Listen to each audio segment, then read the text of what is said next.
Hello friends, AmyR here with Prairie Paper and Ink, back with another Halloween card. This one was a year in the making, not like an actual full year, but this beginning footage I filmed a year ago. There was a lot of drama last year.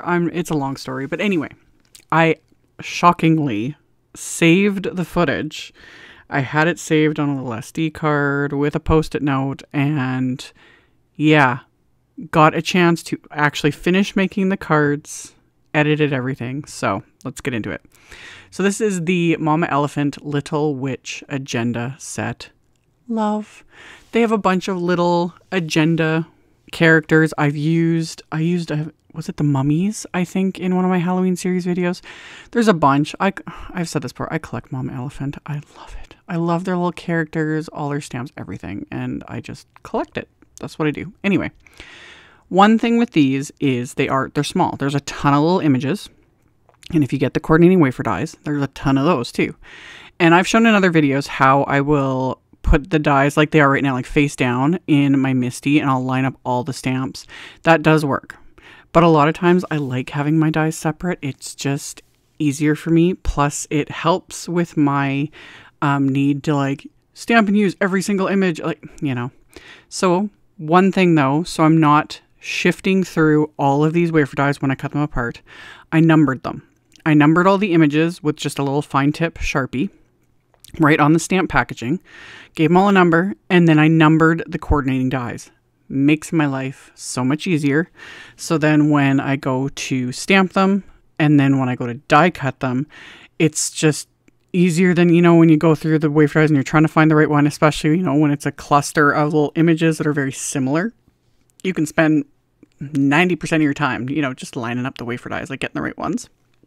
So that's what I did. I numbered them and then I cut them apart. I will link to my favorite snips. Studio Katia came out with die snips recently. I think I've shown them in a video. Love them. Like, they cut like butter. Anyway. I chose some of my images, and the funny thing was, like what I just said, I was like, you know, because usually I want to stamp all the images. I kind of was shocked at myself when I, you know, found this footage and I had the package with the stamped images, and I was like, why didn't I stamp all of them? They're so cute. And I honestly don't remember what my plan was when I started this. This is still the old footage. I inked up the stamps with Simon's Intense Black ink, stamped them onto smooth white cardstock, but I don't remember what my plan was for the card. Like, I had a rough idea, but I assume I was only planning on making one card at the time, but I'm going to make it into two. So I stamped the images, and then before I did anything else, I actually took a pencil and just wrote the number that I had already written on the packaging with each little image. Again, this is just going to save me the time when I go to die cut, because then I'll just grab the little die with the same number and it fits. Life will be easier. So taking, you know, some little extra time sometimes to do a little bit of prep work makes things go smoother in the end. So next time I use this set, if I use this set, because like I said, I collect Mama Elephant. That's one of my many little collections. Everything is then numbered.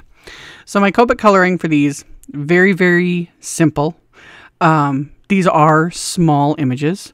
You can always, of course, you know, add more detail and make them look absolutely fabulous. That's totally fine. I kept it simple. I basically did, for the most part, 2 color blends, and I didn't even really do any blending. I would just apply a lighter color, and then I would add a little bit of detail with a darker color, and then go on to the next part. Because again, these are small.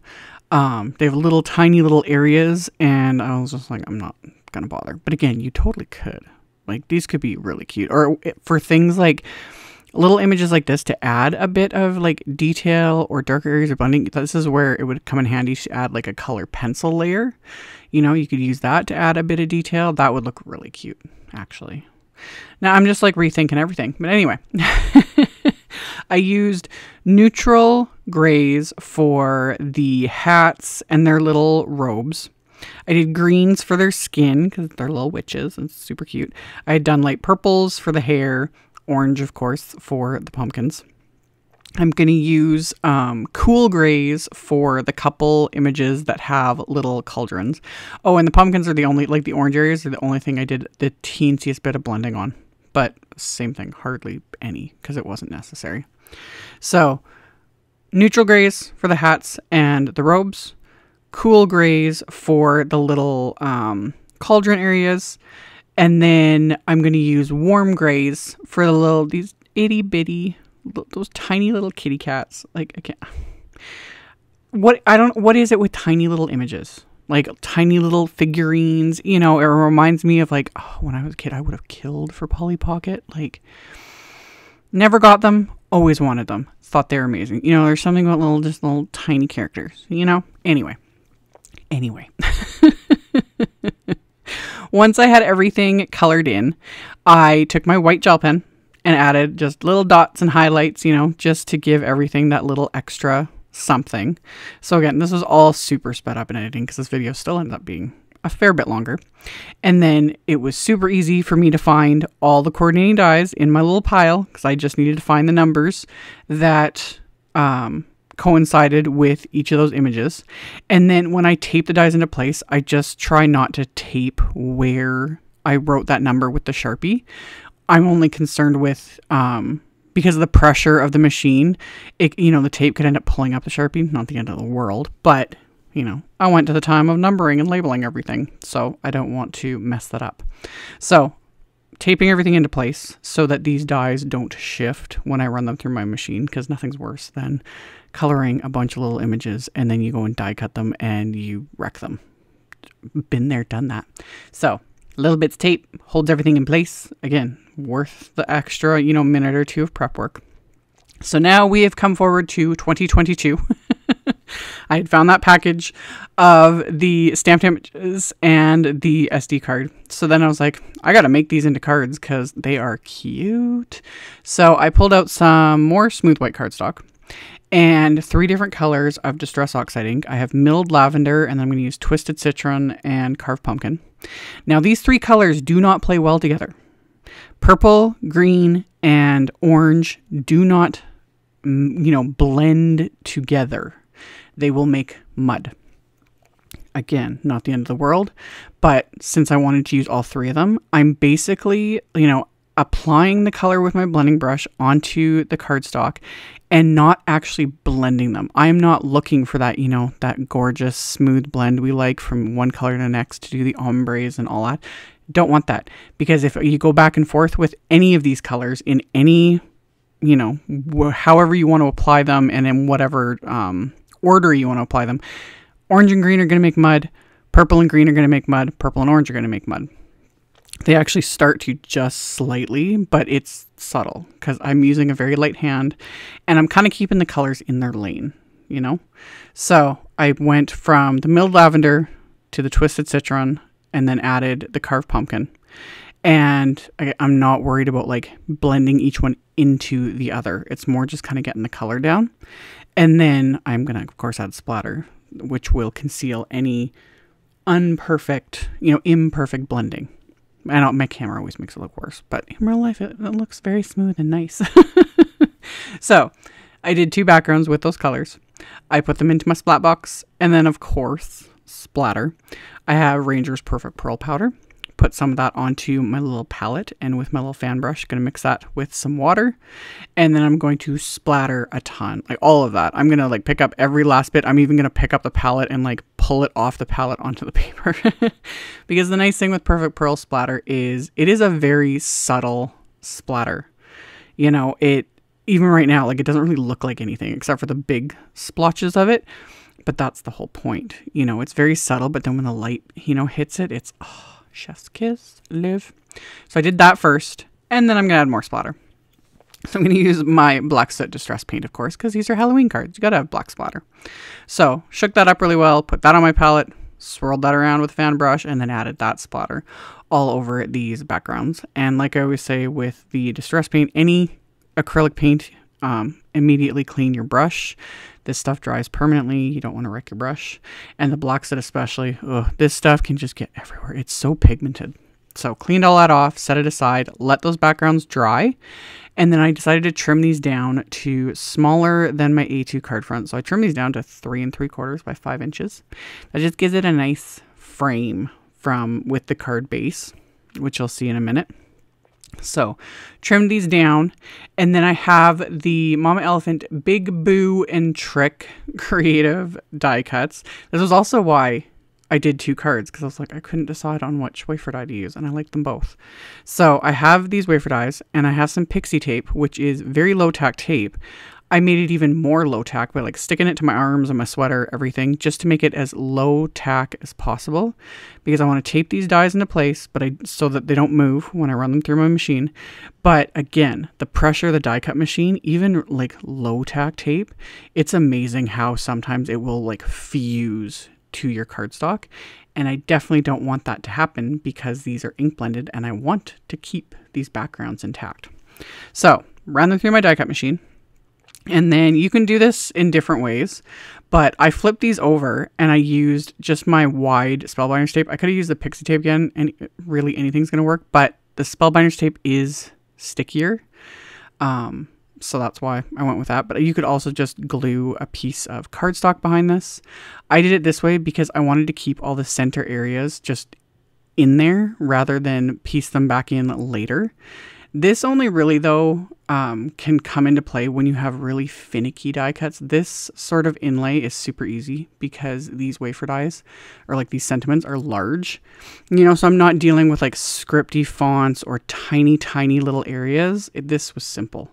So I popped out the sentiments, but I left all the center areas in there because I want to stack these before I inlay it again, so that the sentiments are popped up a bit. They're a little more obvious.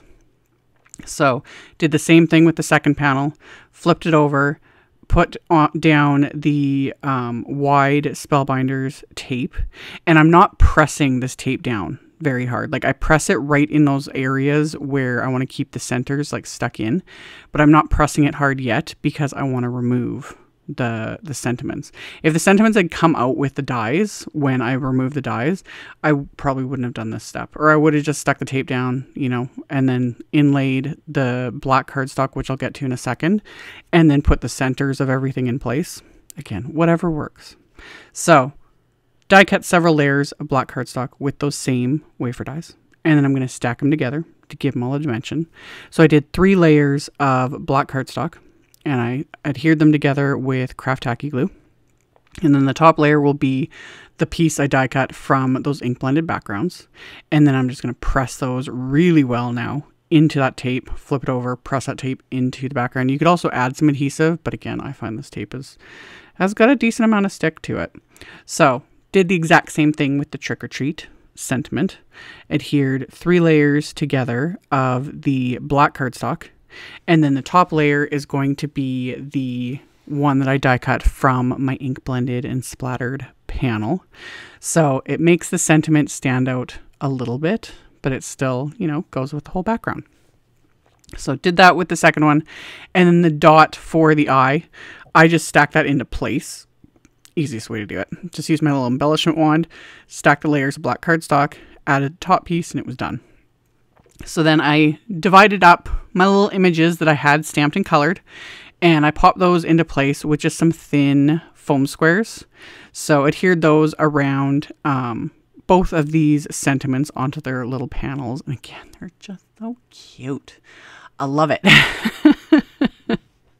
So once I had those adhered into place, my card bases are going to be top folding A2 cards from Simon's Smooth White Cardstock. So 4 1/4 by 5 1/2. So I'm going to reinforce that score line with my Teflon bone folder. And then on the inside of the cards, I'm going to stamp a sentiment from the Mama Elephant Happy Haunting stamp set. So there's a cute little Happy Halloween sentiment. So I just put that in an acrylic block, stamp that onto the insides of the cards with the VersaFine Clair Nocturne ink. And then I had kept a couple of the little images aside, and I'm going to adhere those to the insides of the cards with the sentiments as well. And then I can adhere my ink blended panels to both of these cards. I could have popped this up with foam tape. That would give it some extra dimension too, but decided instead to just adhere it flat to these card bases with the craft tacky glue. And then as always, gotta add some more bling. So I'm adding some holographic little star embellishments, which are still sold out. I apologize. It's a little bit difficult to get things, I think, restocked at the moment. But other than with other embellishments, you know, like pearls and gems and things like that, usually I'll place those first, then adhere them. With something like this, I just dump them out and then pick them up with my little embellishment wand and put the glue down and then press it in. It's just easier that way. So that finished off these cards. I hope you guys enjoyed this. I was like mesmerizing myself with the bling and the perfect pearl splatter and then the cute little images. Can't go wrong. And as always, I will have links below the video. I will have a link to my blog post, and I will have in the blog post, I will have picture links and all of that stuff, so you can check that out below. And then of course there will be the supply list below in the description box as well. So if you want to know any of that, just check the description box below the video. Thank you all so much for thumbs upping and commenting. Subscribe if you haven't. I would really appreciate it. And I will see you all very soon in the next video. Bye.